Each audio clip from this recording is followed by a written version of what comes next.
Il y a des jours où l'inexplicable se mêle à la réalité, où nos certitudes volent en éclats. Il y a des jours où nous ne comprenons pas ce qui arrive et nous sommes témoins béats des choses qui peuvent se produire. C'est pourquoi je ne jugerai jamais personne, ni quiconque me témoignera son histoire. Et bien salut à toutes et à tous, comme vous l'aurez compris, on se retrouve pour une nouvelle vidéo sur la chaîne YouStalk. Aujourd'hui, petite vidéo particulière les petits amis. Aujourd'hui, je vais enfin vous avouer pourquoi je crois au paranormal. Tout simplement car j'étais très cartésien, j'étais quelqu'un qui était comme saint Thomas, qui ne croyait que ce qu'il voyait, jusqu'au jour où quelque chose a fait voler mes certitudes en éclats. Jusqu'au jour où je me suis posé la question, suis-je devenu fou? Ai-je perdu la raison? Non. Et je vous avouerai franchement que à cette époque, si j'avais été seul, j'aurais pensé, You, tu pètes un plomb, va voir le médecin. C'est pourquoi aujourd'hui, en vous racontant mon histoire, je ne cherche pas à vous convaincre, car c'est mon histoire, tout simplement. Je vais revenir sur les faits, essayer de le plus clair possible, en détaillant le plus. Donc pardonnez-moi, j'en fais appel à mes souvenirs. Il faut savoir qu'à cette époque, je vivais en pleine campagne. Il y avait à peine 50 habitants, 100 habitants, tout au plus. C'était vraiment très petit. Et j'avais une maison très grande, avec un très grand jardin. Avec ce genre de maison où vous passez par la cour arrière, par une porte vachère, ce qu'on peut dire. Et donc, ce soir-là, nous étions à peu près aux avant de l'hiver. Il était 18h45, 18h30 peut-être. Le soleil était en train de décliner, mais on voyait encore parfaitement la lumière du jour. Et ce soir-là, en rentrant, j'ai fait comme mon habitude. Je suis descendu de la voiture et j'ai été ouvrir la porte pour laisser ma compagne rentrer avec le véhicule. Et une fois la voiture garée, je suis descendu. Je suis redescendu de voiture après avoir fermé la porte et je suis allé tout simplement au coffre pour récupérer les sacs de course. Ma compagne m'emboîte le pas car elle vient me filer un coup de main tout simplement. Et machinalement, en me retournant, j'ai levé les yeux au ciel, pas pour chercher un extraterrestre, mais tout simplement comme ceci, comme quand on peut contempler le ciel, sa beauté. Et je me rappelle très bien, on commençait à voir le soleil se coucher. C'était très beau. Sauf qu'à ce moment-là, quelque chose a attiré mon regard. Dans un premier moment, je n'ai pas tout de suite réagi, mais il m'a fallu une fraction de seconde pour réaliser. J'ai entendu ma compagne me dire « Tu as vu ?» J'entends encore sa voix résonner dans ma mémoire. Et instinctivement, je lui dis la même chose. C'est comme si on se parlait au même moment. Et là, les yeux ébahis, la tête levée au ciel, je vis un immense objet de forme triangulaire. Quelque chose de excessivement grand qui était tout simplement à une cinquantaine de mètres au-dessus de ma maison.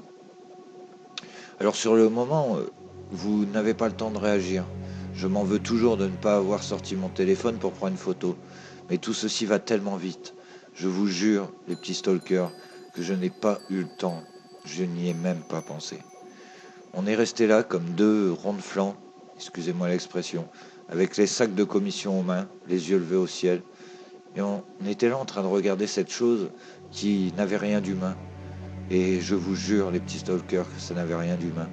Pour vous le décrire, imaginez un triangle avec les bords arrondis, très gros, avec la surface polie, comme un galet, ou comme quelque chose qui est réfléchissant, couleur gris anthracite ou mine de crayon. Quelque chose de complètement fou, quelque chose que j'ai peine encore à croire, même si j'ai vu de mes yeux vus. Je me rappelle ma compagne restée figée et moi-même. Et quand tout à coup, et là c'est mon impression, on a eu l'impression que cet objet a vu qu'on le regardait. Il flasha 2 fois et s'en alla sans bruit, à une vitesse folle, quelque chose qui relève de l'instantané, quelque chose de dingue, complètement fou, comme s'il avait disparu dans l'instantanéité du moment. J'en revenais pas, les petits potes. Je me suis demandé ce qui se passait. Et est-ce que j'étais devenu fou? Non, ma compagne a vu exactement la même chose. Nous sommes restés là, stupéfaits, comme deux ronds de flanc encore une fois. Et on s'est dit, ce truc de ouf, c'est le cas de le dire. Tu vois ce que je veux dire, Morgan? Mais par contre, là c'était réellement vrai. C'était quelque chose que j'arrivais pas à expliquer.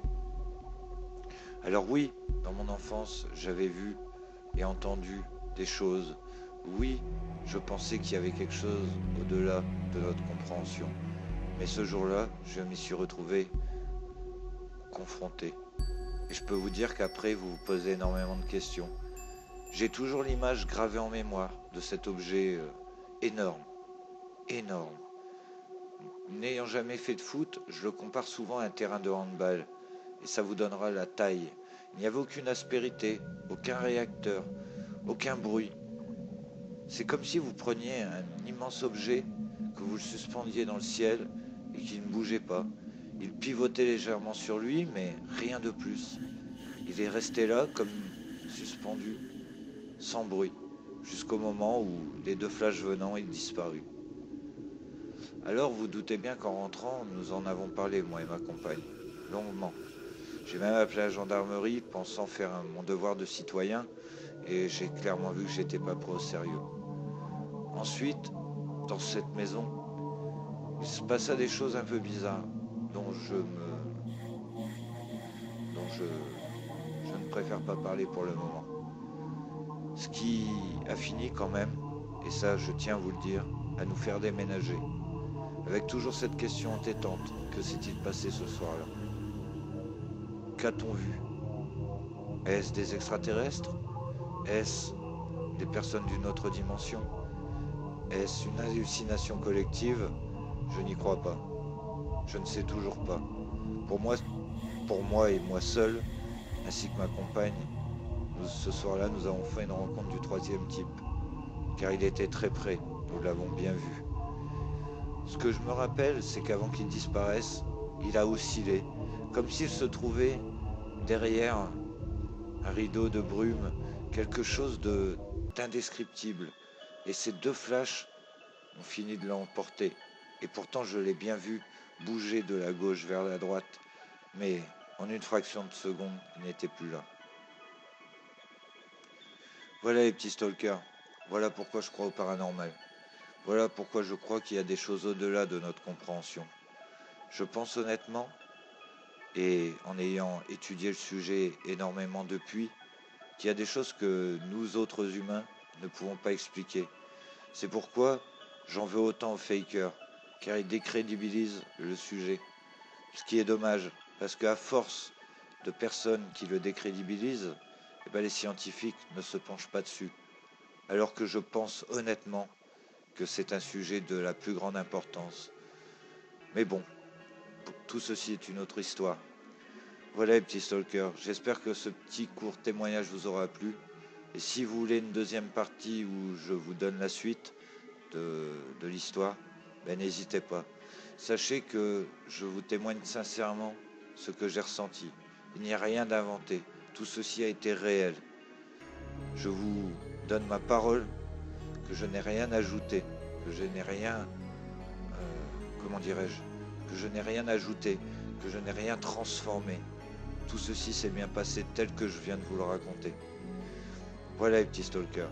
En tout cas, je vous remercie pour encore tous vos commentaires. Cela me fait chaud au cœur, d'autant plus qu'en ce moment, votre humble serviteur travaille en double et ça fait chaud au cœur. Voilà les petits amis, je vous fais plein de gros bisous. Je vous dis à très bientôt sur la chaîne YouStalk.